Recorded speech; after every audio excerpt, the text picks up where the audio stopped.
The cruise lines love to talk about their newest ships, with all their fancy bells and whistles and the new modern amenities that are being introduced as new generations of cruise ships come online.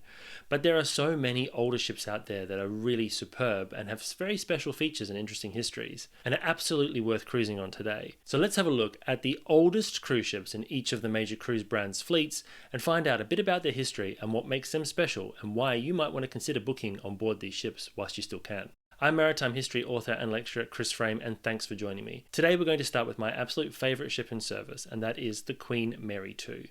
Queen Mary II is the only true ocean liner in service today, and the first transatlantic ocean liner built in a generation. She was ordered in 2000 at Le Chantier de l'Atlantique shipyard in Saint-Nazaire, France, and was put into service in 2004.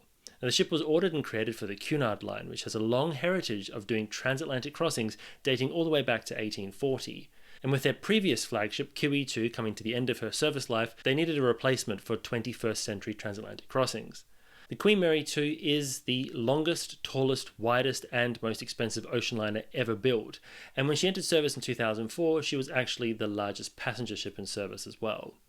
Now, while she's been eclipsed in terms of size by many of the modern day cruise ships, she still is the largest ocean liner to ever enter service, and is the only ship that's designed specifically to do the North Atlantic crossing year in, year out, currently in service today. Queen Mary II entered service in 2004 after being christened by Her Majesty the Queen. She's since settled into a schedule of transatlantic crossings and cruises, and during her cruising career, she's actually been all around the world. The ship's undertaken numerous world cruises, visiting places in South America, Australia, New Zealand, Asia, and Africa. The ship itself is an absolute dream to sail on board. She's got great stability and some fantastic amenities, including a seagoing planetarium and an absolutely superb spa designed by Canyon Ranch. Queen Mary II is a ship that I've covered many times on my channel, so you can check out all the videos below. I've linked them in the description and in the info card above. I've got a whole playlist about Queen Mary II. So let's move across to Knego Cruises UK, and the oldest ship in their fleet is the Aurora, which entered service in 2000. Now, Aurora actually is my favourite P&O Cruises ship as well, and she's a remarkable ship in her own right. She was built at the Meerwerft shipyard in Papenburg, Germany, and was designed to undertake long-duration cruising out of the United Kingdom. She's actually a modified and enhanced version of her fleetmate Aurora, which entered service in 1995. And both of these ships were designed specifically for the UK market, so have a higher than average cruising speed, allowing them to transit the Bay of Biscay as quickly as possible and get UK passengers from Britain into the sunny and warm climates of the Mediterranean Sea. Aurora had a bit of a rocky start to her career. She had engine troubles that interrupted her maiden voyage, but after those were rectified, the ship settled into a schedule of cruises and has become a very popular ship within P&O Cruises UK. Aurora has many repeat guests, and her design is really beautiful. She's got amazing interior spaces, a very classic interior design, and some wonderful aft terraced decks that give you the sort of feeling that you're on an old ocean liner of days gone by. Her interior is classic P&O, and in fact she's the last ship that was built for the Peninsula and Oriental Steam Navigation Company before it was split up and the cruise brand was sold to Carnival. So Aurora has a very special place in many people's hearts. Sticking with P&O Cruises, let's go to P&O Cruises Australia, where the oldest ship in the fleet is the Pacific Explorer. Now, Pacific Explorer is the flagship of P&O Cruises Australia, but P&O Cruises Australia is going to shut down in March of 2025, so you only have a very short period of time to travel on board this remarkable ship. Pacific Explorer was originally built for Princess Cruises, and she's one of the Sun class of cruise ships. These ships were designed to operate cruising voyages for Princess as they expanded their fleet in the 1990s. Pacific Explorer's original name was the Dawn Princess, and she entered service in 1997. The ship sailed with Princess Cruises all the way through to 2017, when she was then transferred to P&O Cruises Australia and renamed Pacific Explorer. She was given an Australianisation refit when her interior was modified to suit the Australian market, to modify and enhance her interiors. And this included the addition of the P&O Edge Adventure experience on board the ship, as well as modifying much of the internal decor to uplift the internal design and remove some of the beige that Princess Cruises is so well known for. Now, Pacific Explorer is going to sail with P&O Cruises Australia until February 2025, when she's going to leave the fleet, and we don't yet know at the time of recording where she's going to end up. If I had to make a bet, I'd say she'd be really well suited for Ambassador Cruises, because she's very similar in her internal decor to the the former Pacific Dawn, which sails with them now as Ambience. But there's been no announcement yet, so who knows where she'll end up. And if you're watching this video after February 2025, let me know if I got the guess right in the comments below. Now moving across to Royal Caribbean, and the oldest ship in their fleet is the Grandeur of the Seas, which is a member of the Vision class of cruise ships. Now oddly enough, the Vision class of cruise ships is actually named after the newest ship in the Vision class, the Vision of the Seas. And the Grandeur is actually the third ship that was designed in this class, and the first to be built at the Knego yards in Finland. She is a very interesting ship. I've actually sailed on board her sister ship, the Enchantment of the Seas, which is my favourite RCI ship. But Grandeur of the Seas was put into service in 1996, and the ship entered into a routine of Caribbean cruises, which has also been seen many times in the European market. In my opinion, Grandeur of the Seas and the Vision class is a very attractive cruise ship.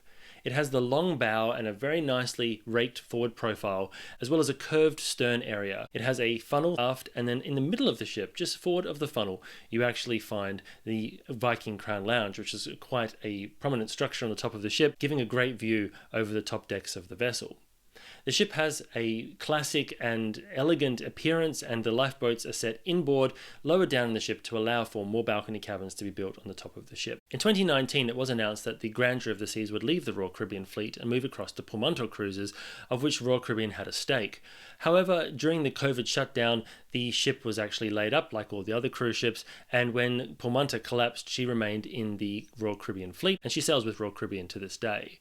Now this ship itself is one of 4 Vision class cruise ships left in the Royal Caribbean fleet.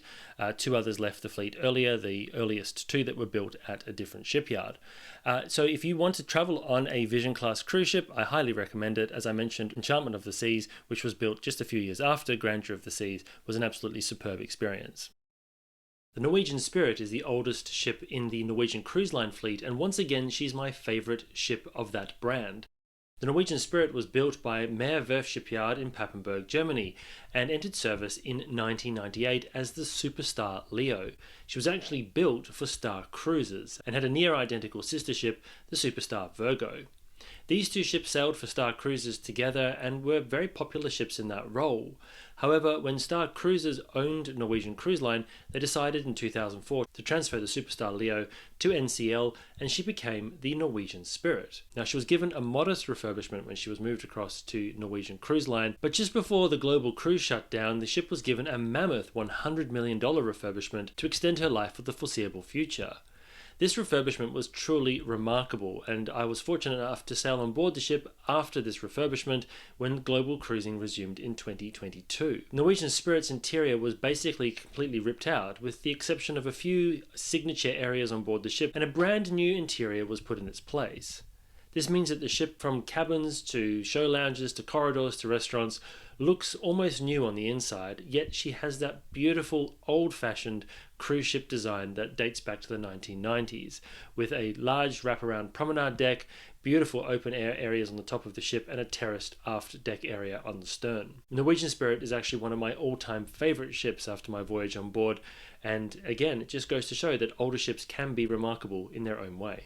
And another major cruise brand is Celebrity Cruises, and the oldest ship in their fleet is the Celebrity Millennium. Now, Celebrity Millennium is an interesting ship because she's got the designation of GTS, or gas turbine ship, because she's powered by gas turbine engines, which was considered in the late 1990s and early 2000s as a direction that shipbuilding was going to go in the future. Of course, gas turbine fuel prices have become so expensive in the years since that they don't build ships with gas turbines that much anymore, but this one is unique because it runs on a fully gas turbine power plant. Now, when she first entered service, she had a unique livery with the blue hull and yellow accents, which made the ship stand out quite significantly.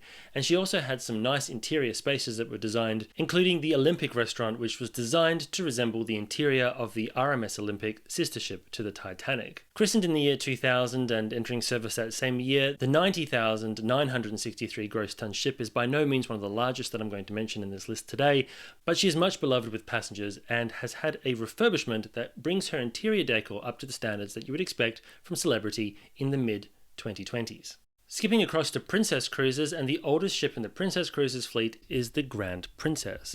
She was the first of the Grand class of cruise ships, and at the time she entered service in 1998, she was the largest passenger ship in the world, taking the title from Carnival's Carnival Destiny. Grand Princess is over 100,000 gross tons and started a trend of Princess building larger and larger ships. When she first entered service, the Grand Princess's design was quite unusual, with a very squared-off stern and a large raised nightclub at the back. This gave the ship an unusual appearance and led to the nickname of the shopping trolley. Now, whilst Grand Princess is the oldest ship in the Princess Cruises fleet, another older ship that I really do like is the Coral Princess. Built in 2002 at Le Chantier de l'Atlantique shipyard, she's small enough to do the transit of the Panama Canal using the original locks, which makes her quite a special ship amongst the growing size of ships in the Princess Cruises brand. If we head across to Carnival Cruise Line now, and the oldest ship in their fleet is actually the Carnival Sunshine. Now, Carnival Sunshine started her service career in 1996 as Carnival Destiny, and she was a truly remarkable ship. She was the first passenger ship to exceed 100,000 gross tons, making her the first passenger ship to eclipse the RMS Queen Elizabeth in terms of size. She was the largest ship in the world when she entered service, and it attracted a lot of media attention. Now, she has this very iconic exterior profile with a very stubby bow and the raked forward profile there, as well as the enormous whale tail funnel, which is a Carnival brand mark that is recognisable around the world. Her interiors were designed by Joe Farkas, and the ship itself is like stepping into another world. It has that very unique Carnival interior feel where all of the colours and shapes and designs kind of almost clash with each other but somehow manage to come together to create a magical world. And it's very much reminiscent of the Carnival feel that they were going for from the 1980s all the way through to the mid-2000s. Now, Carnival Destiny was given a refurbishment and renamed Carnival Sunshine, and she still sails with Carnival Cruises to this day. Holland America's oldest ship is the 60,906 gross ton Volendam, which entered service in 1999. The ship made headlines in 2002 when it became the largest ship to ever sail under the Rainbow Bridge in Tokyo. And Volendam was used by Holland America to undertake cruises in ports around the world, including an extended season in Australia in 2009, as well as being chartered for use during the 2011 Rugby World Cup hosted in New Zealand. The ship undertook a major refurbishment in 2014, but like all other cruise ships in 2020 was laid up during the global cruise shutdown. However, after the ship was reactivated in 2022, she was used as an accommodation ship to shelter refugees displaced in the Ukrainian war. Volendam has also been used by Holland America to test biofuels. Now, moving to MSC Cruises, and the oldest ship in their fleet is the MSC Harmonia. MSC Harmonia was introduced in 2001 and she was built at Le Chantier de l'Atlantique in France. The ship was originally designed for festival cruises and was intended to be named European Vision. It's a member of the Lyrica class of cruise ships, which is a derivative of the Mistral class based on the cruise ship Mistral, which was also designed at Le Chantier de l'Atlantique. And in fact, I did an entire video story about the Mistral, which you can also check out after this one. The oldest ship in the Costa Cruises fleet is the Costa Fortuna, which is a Destiny class cruise ship. And this ship came into existence having been built at Fincantieri when Carnival Corporation started to cross-pollinate the various brands with Carnival-designed ships. The ship has a large ratio of balcony cabins, ample top deck space, and an interior that blends the fun Carnival style that Destiny-class cruise ships are known for with the traits that Costa Cruises are also known for, giving her a modern Italian flair. This video is brought to you by me and my new book, The Evolution of the Passenger Ship. In The Evolution of the Passenger Ship, we've brought years of research together to create a book that takes you on a journey from the earliest sailing ships right the way through to the modern behemoths that we see today. The Evolution of the Passenger Ship is available at all good bookshops, and if you buy a copy, you help us by supporting the channel. Thanks so much, and now back to the video. And the penultimate oldest ship in this week's video is the AIDA Diva from AIDA Cruises. She is the first ship in the Sphinx class of cruise ships, which has to be one of the coolest names for a class of cruise ships out there, but it's a little bit strange because there is no AIDA Sphinx. Most of the times a cruise ship class is named after the class leader or the first ship of that class. AIDA Diva entered service in 2007 and has been operating for AIDA Cruises ever since. The ship has a gross tonnage of 69,203, and while she's not considered a large ship by today's standards, she certainly does have a very prominent profile. Some of the design traits include the very large glass structure that juts out on the port and starboard sides of the ship, as well as AIDA's classic hull livery with the gigantic red lips and the large eye on the side of the vessel, both port and starboard sides. And finally for today, Disney Cruises, whose oldest ship is the Disney Magic, and she entered service in 1998. She was the first ship built for Disney Cruises. The design of the Disney Magic and her sister ship, the Disney Wonder, established a design trait that Disney has carried through from all of their subsequent ships. and that is to make these cruise ships look like ocean liners. They have a dark coloured hull, a raked forward bow, a curved forward superstructure, and twin funnels on the top deck that kind of make them look like ships that might have been designed during the 1950s. These ships are quite unique and were very special when they entered service because they looked so different from anything that had been built for many, many years. And in fact, some people get them confused with ocean liners because exterior-wise they kind of look like ocean liners, but behind the scenes they are in fact just very beautifully dressed up cruise ships. Interior-wise, they have a Disney-themed interior and have introduced a number of facilities and amenities that Disney Cruises is renowned for today. So that's it for today's list of the oldest cruise ships in the modern cruise fleets, but if you want to hear more, let me know in the comments below. There are a number of other smaller brands that we didn't touch on, so if you want to know more, let me know in the comments, and if there's enough interest, we'll do another video. What's your favourite of the ships that I've mentioned today? Let me know in the comments below. And until next time, I hope to see you on board.